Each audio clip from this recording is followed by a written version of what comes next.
Енді келесі жағдайға көшейік. 7-ші жағдай біздің есеп бойынша. Біз енді жайлап шетелдік биржаларға көшеміз. Осыған дейін қазақстандық биржаларды қарастырдық.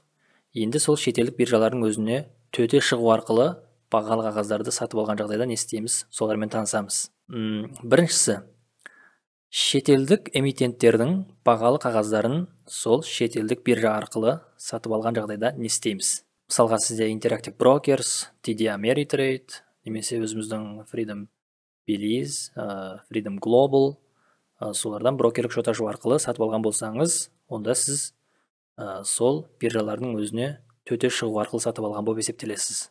Бұндай жағдайда декларацияда көрсетуге міндеттіміз. Бұл жағдай негізі мына 4-ші жағдаймен бірдей.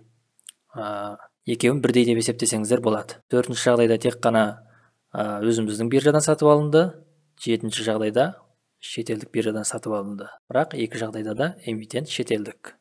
Енді осыдан мындай қорытындыға келуге болады. Меншігіңізде шетелдік эмитенттердің бағалы қағаздары болса, оны үнемі көрсетесіз декларацияда. Маңызды емес, сіз оны өзіміздің биржадан сатып алдыңыз ба, немесе сол шетелдік биржаларға төте шығу арқылы сатып алдыңыз ба, бәрібір де көрсетуіңіз керек болады. Декларацияда көрсетуі де осы 4-ші жағдаймен бірдей. Дәл қазір 4-ші жағдайға оралыңыз, тағы да бір рет қайталап етіңіз, сосын осы сәтке қайтадан келіңіз. Мен сіздерге тағы бір рет толтырып көрсетемін қосымша ретінде. 4-ші мысалда біз өзіміздің қазақстандық биржадан сатып алынған америкалық эмитенттердің бағалы қағаздарын декларацияда қалай көрсету керек екені туралы айтқанбыз.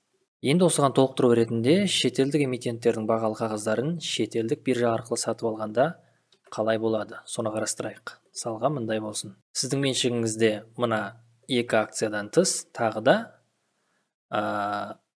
Google, яғни Alphabet компаниясының акциясы, сосын Сбербанктың акциясы, және бір ETF болсын. IVV, бұл BlackRock компаниясының ETF-і, S&P 500 индексіне арналған. Бұл 2020 жылы сатып алынған болсын, мыналар 2021-де болсын. Шетелдік биржалардың өздерінен. Арка, NASDAQ, Сбербанк бұл ресейлік, бұл Москва биржасына шығу арқылы. Брокерлерде сәйкесінше Freedom Global, мысалға Google-да Interactive Broker'ден алдық деп ойлайық. Сбербанктың акциясын ресейлік Kit Finance брокерлік компаниясы арқылы сатып алдық деп ойлайық. Бізге тек осыларды қосып көрсету керек. Сарыға бояйық. Енді толтыруға көшейік. Сол 240-ші форманы ашамыз. Әдеттегідей 1, 2, 3 автомат толтырылады. 4-ті бастапқы немесе кезекті. Бастапқы немесе кезектіні талдайсыз өздеріңіздің жағдайларыңыз бойынша. 6-шы пунктіге ен талдаймыз. Резидент, Қазақстан. Болды, енді 3-ші бетке өтеміз. Енді мына 24-ші жолдарға өзіміздің мүлкімізді көрсетеміз. Біздің жағдайымызда бағалы қағаздар, ETF-тер. Мүліктің түрі бағалы қағаздар. Енді барлық бағалы қағаздарымызды көрсетеміз. Бірінші қазақстандық биржадан бастайық.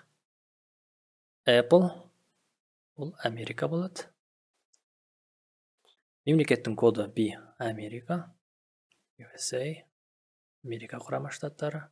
Сәйкестендіру коды бұл ISIN код. ISIN кодты дайындап алғанбыз алдын ала. Мүліктің орналасқан жері ақш. Келесі жолға көшеміз. Көбейтіп әкеп қоямыз бағалы қағаздар.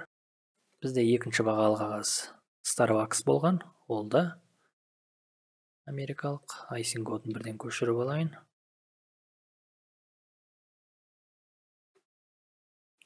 Бұл да Америка. USA. ақш таңдаймыз. Бұл да ақш. Енді осыларға қосып, америкалық биржалардан төте сатып алынған бағалы қағаздарды немесе қорларды көрсетеміз. ETF-ті мұнда бағалы қағаздар деп көрсетсеңіздер де болады, өйткені әр ETF-тің түбінде бағалы қағаздар жатады, акциялар. Немесе қорлар деп жазсаңыз болады. Біз бағалы қағаздар деп жаза берейік. USA тағы да. ISIN кодын таңдаймыз. Бізде мынауға бірінші IVV. Бұл ETF-тің ISIN коды мынау. Көбейтіп аламын. Қоямын. ақш бұлда. Келесіге көшеміз. Бағалы қағаздар. Дәл осылай бәріне енгіземіз.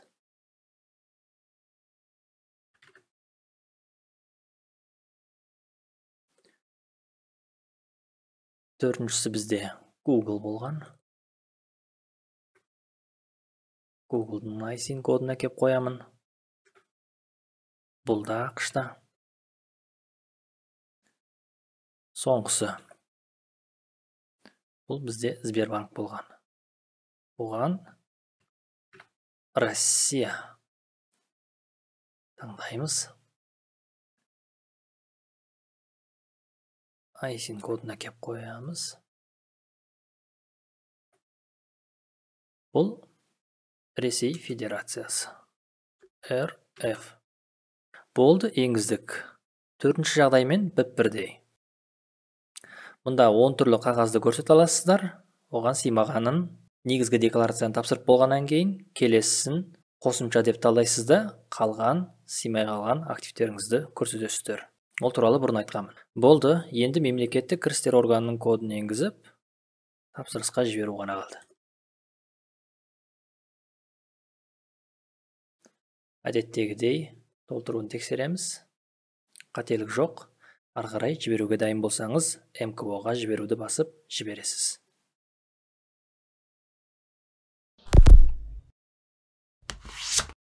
Келесі жағдайға көшеміз. Шетелдік биржадан сатып алынған шетелдік эмитенттерден дивидендтер алдыңыз. Декларацияда көрсетеміз. Ал салықты төлемеуге болады, егер сізде шетелдік табыс салығының төленгенін растайтын құжат болған кезде. Америка өздерінің акциялары бойынша түскен дивидендтен бірден салық тартады. Сол америкалық биржалардың өзінен сатып алсаңыз да, немесе біздің қазақстандық биржадан алсаңыз да. Егер сіз өз брокеріңіз арқылы W8 Band формасын толтырған болсаңыз, онда Америка сізден 30% емес 15% тартады. W8 Band формасын Interactive Brokers, TD Ameritrade, сосын Freedom Finance Global брокері толтыруға мүмкіндік береді. Ол кезде Америка жағы бірден 15% салық тартып алып қалады. Нәтижесінде біз салық әлдеқашан төленген кірістің түріне тап боламыз, былайша айтқанда. Егер ол түскен дивидендтен тағы да Қазақстанға салық төлесек, онда біз қос салық төлеген болар едік. Ал Қазақстан және Америка екі елдің арасында қос салықты болдырмау келісім шарты бар, конвенция дейді оны. Егер бір елде табыс бойынша салық төленген болса, онда екінші елге қосымша тағы да салық төлеп керек емес. Оны қандай әдіс арқылы төлемеуге болады? Есепке алу деген мүмкіндік бар біздің 240-шы декларациямызда. Сол жерде ол табыстың түрін әлдеқашан салық төленген табыстың түріне жатқызамыз да, есепке алып, сол арқылы салық төлемейміз. Оны орысша зачет дейміз. Бірақ тағы да көңіл бөлетін түйін бар. Ол дивидендтер бойынша Америка жағынан тартылған салықты зачетқа алу үшін сіздің қолыңызда соған дәлел болатын құжат болу керек. Бұндай құжат шет мемлекеттің салық органы берген және куәландырған шет мемлекеттегі көздерден алынған кірістердің және төленген салықтардың сомасы туралы анықтама болып табылады. 303 бап 1-ші тармағы. Және ол анықтама шет тілде жасалса, оны Қазақстан Республикасының заңнамасында анықталған тәртіппен нотариус арқылы куәландырамыз, қазақ немесе орыс тіліне аударамыз. Осындай қиыншылық жағдайы бар. Қазақстандық брокерлердің отчеттарында тек қана Америка жағынан 15% салықтың тартылғаны туралы запис тұрады. Бірақ ол біздің заңнамамыз бойынша анықтама болып есептелмейді. Ал TD Ameritrade немесе Interactive Brokers айтсаңыз, оларда отчеттардың ішінде 1042S деген форма бар. Ол Американың салық органына қаншалық салық төленгені туралы мәліметтерді қамтиды, былайша айтқанда. Соны алып ұсынып көруге болады. Ал нақты Американың салық органынан азғантай ғана дивидендтер үшін анықтама алу өте қиын. Ол мүмкін болса да, ол қызметтің құны өте жоғары тұруы мүмкін. Бірақ әзірге дейін біздің салық комитеті ешкімнен дивидендтің Америка бойынша тартылған салығын дәлелде деп сұрап көрген жоқ. Заң бойынша негізі сұрауға олардың құқығы бар. Салықтың төленгені туралы анықтамаңызды көрсетіңіз деп, егер зачет алған жағдайда. Бірақ ешкім ондай жағдайға әлі тап болған жоқ. Сондықтан уайымдамасаңыздар да болады. Егер салық комитеті артынан тексеріске алады, анықтаманы сұрайды деп қорықсаңыз, дивидендтердің мөлшері аз болса, көп емес, онда шетелдік биржалардан түскен дивидендтерді зачетқа алмай-ақ тағы да қосымша 10%-ын Қазақстанға төлесеңіз болады. Сондықтан бұл мәселені әркім өздеріңіз жеке ойланып шешесіздер. Зачетқа алғыларыңыз келсе, осындай қиыншылық болудың мүмкіндігі бар екенін біліңіздер. Ал қорықсаңыздар, онда зачетқа алмай-ақ тағы да қосымша 10%-ын төлей салыңыздар. Мен өз басым тағы да Қазақстанға 10% салықты төлегім келмейді дивидендтер бойынша.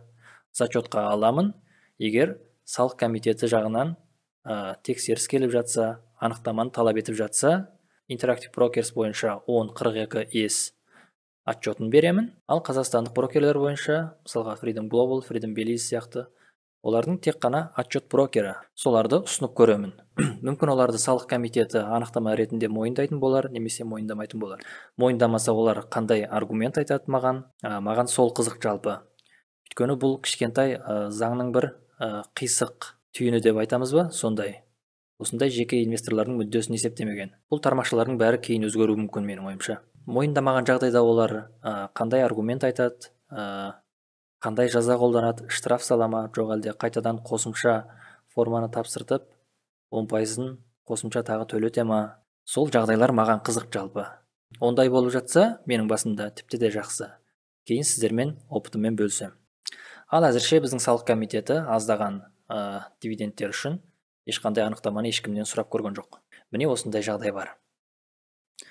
Енді мысалға көшейік. Шетелдік биржадан сатып алынған акция бойынша дивидендтер келіп түсті.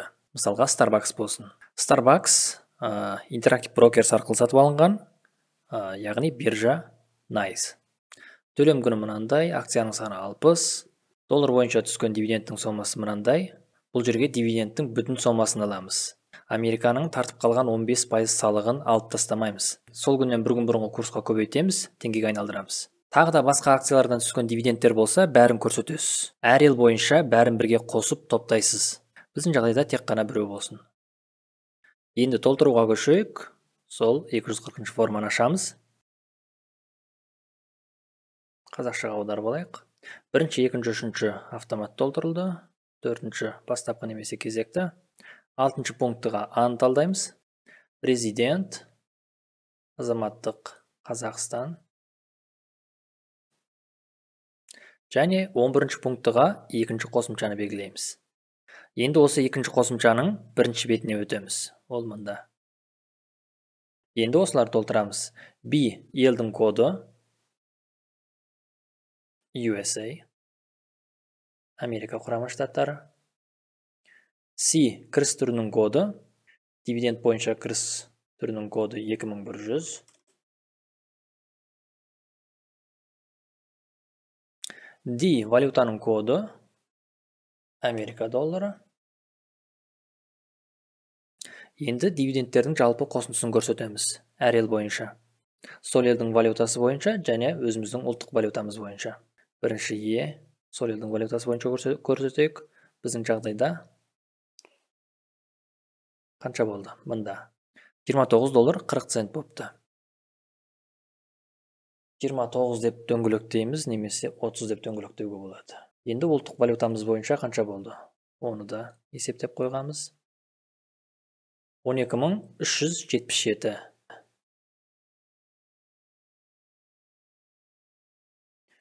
12.377 теңге. Болды, мінекей осылай енгіземіз. Мына жақтан басқа елден түскен дивиденд болса, мысалға Россиядан, оларды да көрсетесіз. Россия, оның да коды 2100, ол жерде рубль болады. Рубль бойынша көрсетесіз, оны теңгеге айналдырып көрсетесіз. Әр акция бойынша бөліп көрсетпейсіз, әр ел бойынша бөліп көрсетесіз. Әр елге топтайсыз. Болды, енді бірінші бетке өтеміз, негізгі форманың. Төмен түсеміз. 240.00.002. Оның ішінде 1. Қазақстан Республикасынан тысқары жердегі көздерден алынған кірістер.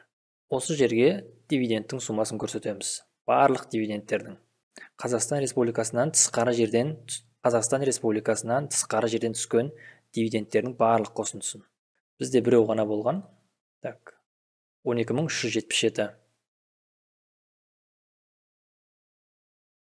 12377.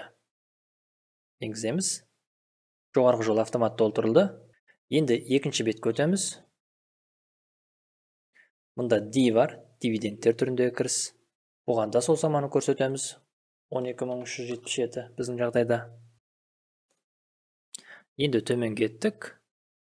240.00.008. Есептелген жеке табыс салығының сомасын көрсетуіміз керек. Бұл жерге сол есептелген табыс сомасының 10%-ын көрсетеміз. 12377 ғой бізде. Демек, 1237 немесе 8 деп домалақтаймыз. ИПМ бізде өйткені 10%. Сонымен бюджетке төленуге тиісті жеке табыс салығының сомасы 1238 теңге болды. Басқа жердің бәрі автомат толтырылады. Енді бұл шетелден түскен дивидендтер бойынша шетел салығын зачетқа алмай, өзіңіз тағы да қосымша 10% салықты төлеуіңіз келген жағдайды айтып отырмыз біз. Ол кезде дәл осылай істейсіздер, үшінші бетке өтесіздер. Мұнда мемлекеттік кірістер органының кодын енгізіп, тексеруден өткізіп, одан кейін МКО-ға жіберуді басып тапсырасыздар. Ал егер дивидендтер бойынша шетелде төленген салықты есепке алғыларыңыз келсе, яғни зачетқа алғыларыңыз келсе, сол арқылы салық төлеулеріңіз келмесе, онда бұлай істемейміз. Ол үшін тағы да екінші қосымшаның екінші бетіне өтеміз. Енді мұнда сәйкесінше жолға есепке алғымыз келген салықтың сомасын жазамыз. Мұнда 2, 3, 4, 5, 6 деп кетіп тұр мысалға, ол бірінші бетпен сәйкесу керек. Бірінші бетіне өтіңіз. Қай жолда тұр, сол жол бойынша зачетқа алғыңыз келген жағдайда, мына екінші бетте сол жол бойынша толтыруыңыз керек. Бізде бұл ең бірінші жолда тұр, екінші, яғни біз осы екінші жол бойынша толтырамыз. Яғни бұл жерге енгіземіз 1238 теңге. Яғни дивидендтің 10%. Нағында Америка 10%-ын емес, 15%-ын тартады. Бұдан көп салық тартқан, бірақ бізде ИПН-ның мөлшерлемесі Қазақстанда ресми түрде 10% болғаннан кейін, ол 10%-дан артық салықты зачетқа ала алмаймыз. Максимум 10%. Бұдан артық бізге керегі де жоқ. Енді екінші бетке қайтадан ораламыз. Мұнда төмен түсіп тексерсеңіздер 240.00.012 нөлге дейін түсті. Жаңа зачет қалмаған жағдайда 1238 теңге деп тұрған. Мұнда салық салынатын табыстың сомасы 12377 болған. Сол бойынша бізге жеке табыс салығы 1238 теңге есептелген болатын. Бірақ біз зачет алдық, яғни есепке жатқыздық шетелде төленген салықты, яғни 1238 теңге. Нәтижесінде мынадан мынау алынып тасталады. Сол бойынша салық 0 теңгеге дейін түсті. Салық төленбейді яғни. Енді үшінші бетке өтеміз. Мемлекеттік кірістер органының кодын енгіземіз.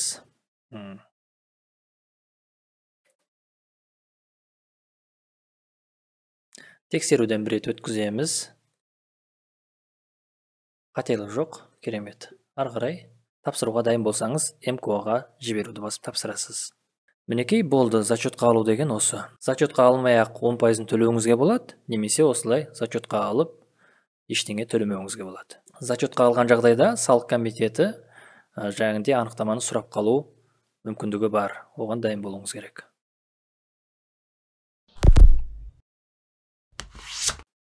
Келесі мысалға көшейік. Шетелдік эмитенттердің бағалы қағаздарын саудалау арқылы, алып сату арқылы шетелдік биржалардан кіріс көрдіңіз. Яғни құн өсімінен түскен кіріс. Декларацияны тапсырамыз бұндай жағдайда. 332 бап 2 тармақ 1 тармақшасына сәйкес салықты да міндетті түрде төлейміз 10%. Бұл салықтан қашудың ешқандай жолы жоқ. Мысалға мындай жағдай болсын. Екі позиция бойынша пайда көрдік. Біріншісі Starbucks, екіншісі Google компаниясының акциясы болсын. Interactive Brokers брокер арқылы сатып алынған. Биржа америкалық NYSE NASDAQ. Бірінші позиция бойынша пайда $171, екінші позиция бойынша $737. Оның сумасы 908.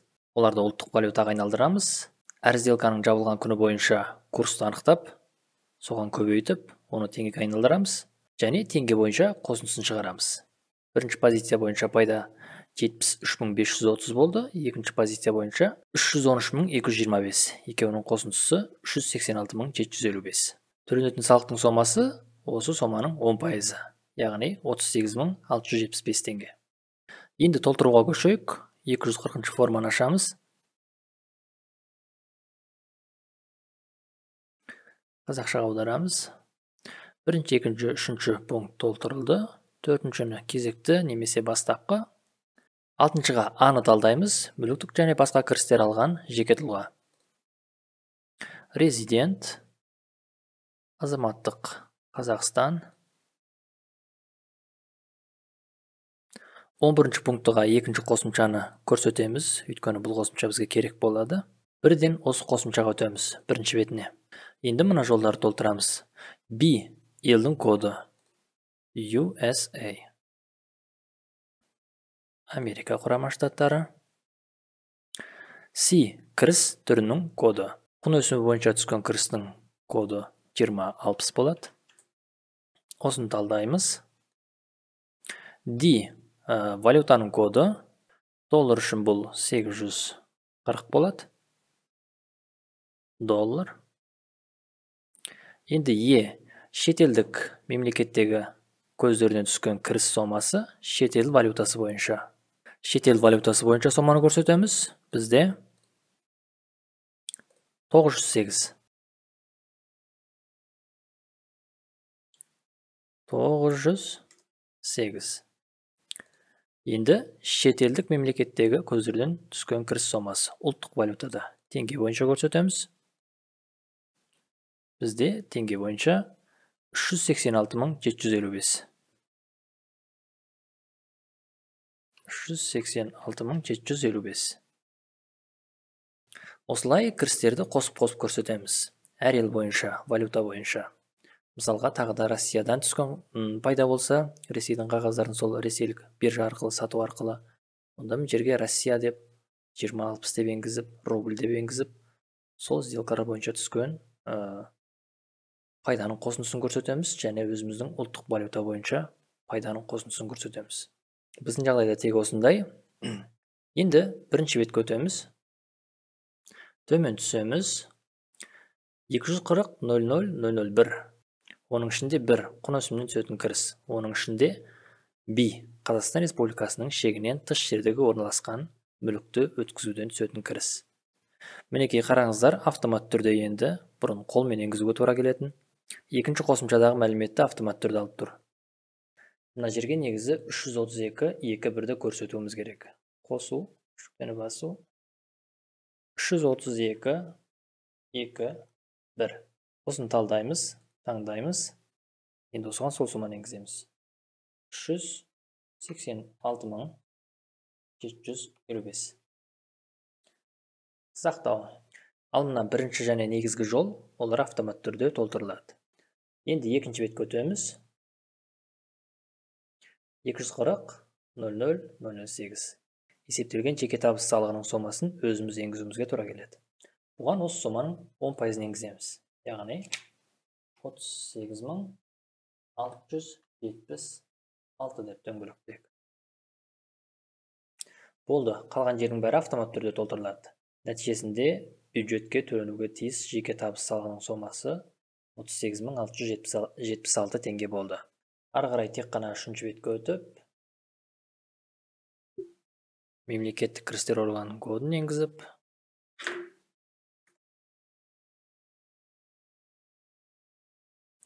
әдеттегідей тексеруден бір өткізіп аламыз да. Форманы толтыру кезінде қателер табылды дейді. Барлық қателерді көреміз. Қатені басамыз. А бағаны номер 2 қосымша дейді. А бағаны. Екінші қосымшадағы мынада емес екен, екінші беті шығар. Мына жерге шетелде төленген салық бар ма дейді бұл бойынша. Жоқ, 0 енгіземіз. Енді толтырылуын тексереміз. Қателік жоқ. Керемет. Ары қарай МКО-ға жіберуді басып тапсырамыз. Әр жолы айтып отыратынымдай.